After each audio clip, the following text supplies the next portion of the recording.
YouTubers, Glenda here. Want to talk to you a little bit tonight about understanding homosexuality, because this is, I know, a point of great debate among some Christians, and I myself a few years ago began to really seek the Lord to understand what caused it, because I'd had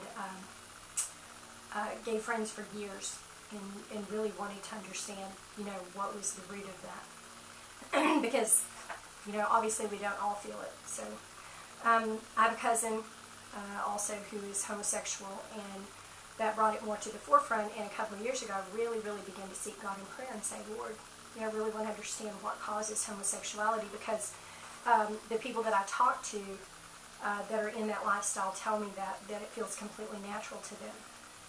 And me having been completely heterosexual my entire life, it just don't, I don't understand that.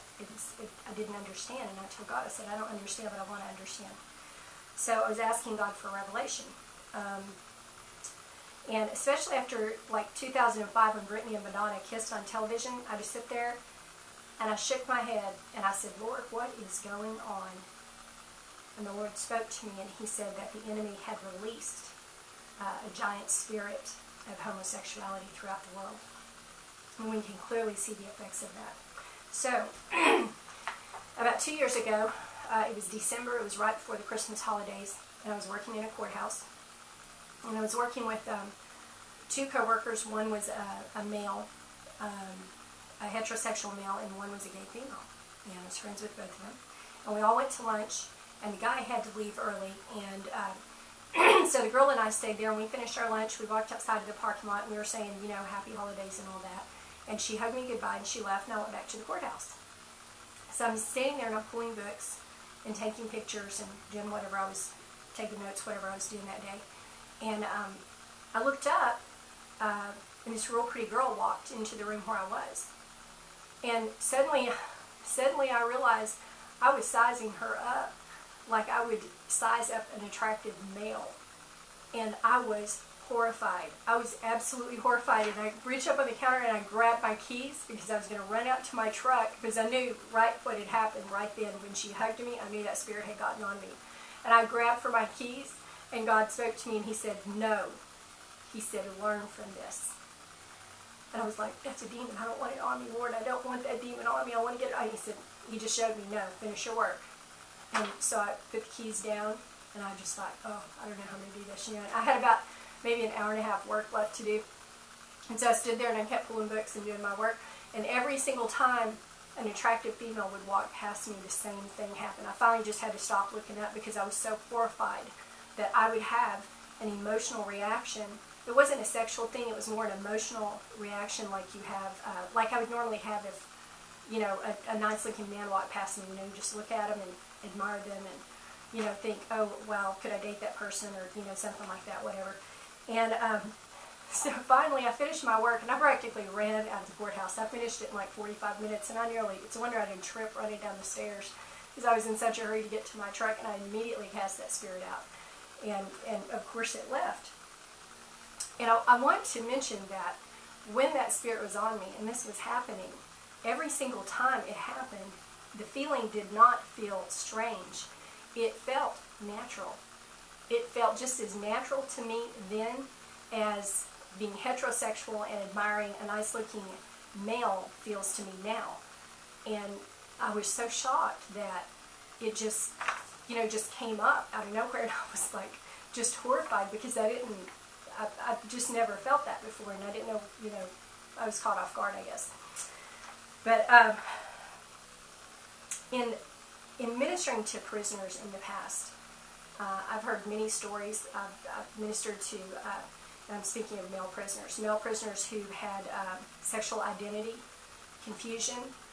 And I remember one gentleman that I ministered to, and he was in his 30s, and he said that he was a Christian, really strong Christian, but he had struggled with that for years and years. And he said, it's like I'm bisexual, I'm attracted to both sexes.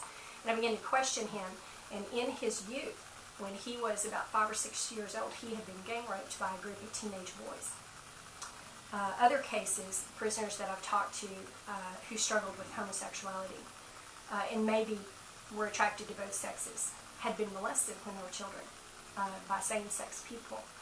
So there are a lot of different ways that that spirit can get in. It can come in generationally. That's, people think that, oh, you're homosexual by choice, you're just doing that because you're perverted or something like that. That is not the case. That is a demon. It's a spirit. And other spirits can get in there with it. You can pick up demons of lust. You can pick up demons of sexual perversion. Those can, anytime you're intimate with someone, you open the door to every demon they have. And it's like you invite them to come and live at your house with you. So that's something to keep in mind. But a generational thing, there may be someone, 10 generations back or whatever in your family that struggled with homosexuality and maybe no one ever even knew. And maybe that thing began to travel down the line and it's popping up and it's active in your life. And you need to get that broken off of you if that's the case. You can stare at someone who's homosexual and have fantasies about them. If you have homosexual fantasies, you're going to pick up the spirit. It's just like looking at pornography. There are spirits attached to images. That is something that the Lord revealed to me in a very real way. Again,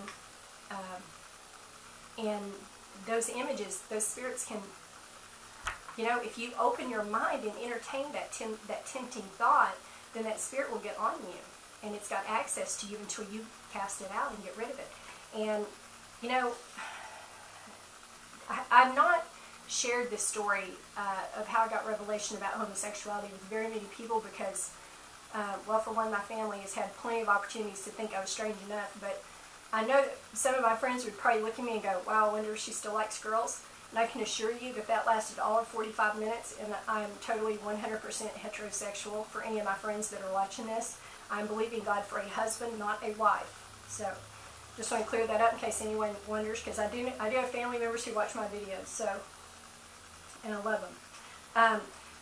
A demonic spirit is, something that brings a lot of torment, gives you a lot of urges to commit sins in your life of a specific kind. They're like weeds in a garden.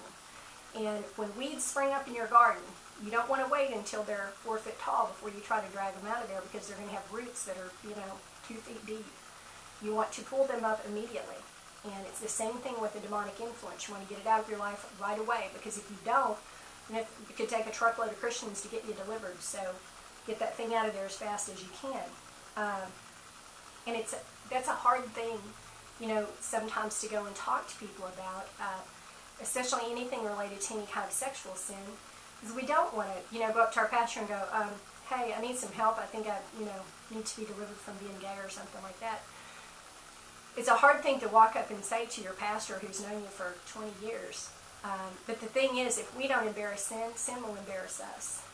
The Bible says your sin will find you out, and it eventually will. Probably, if the devil can set it up right, in the most embarrassing and degrading way possible. So we need to embarrass it. Anything you don't master in your life, anything you do not take dominion over, will eventually have dominion over you. So that's something to remember. We have to conquer our giants if we want to enter the promised land that God has for us. And demonic influences, sin patterns are giants, and we need to defeat those. So I encourage you, if you have been practicing homosexuality, or if you have any time in the past, if you think that spirit might be attached to you, if you have homosexual fantasies, I encourage you to get with someone who understands deliverance and understands that as a spirit, and let them get you free. You can be set free if you want to be set free. And if you've been through deliverance before, and you went back into sin and you say, oh, I didn't get free, no one can set me free, there are reasons why that happens. One, they may not have gotten all the demons.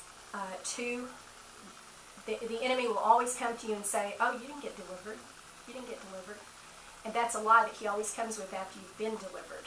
So that's another thing that you have to understand that about deliverance when you go through the process, so that you stay delivered once you are delivered.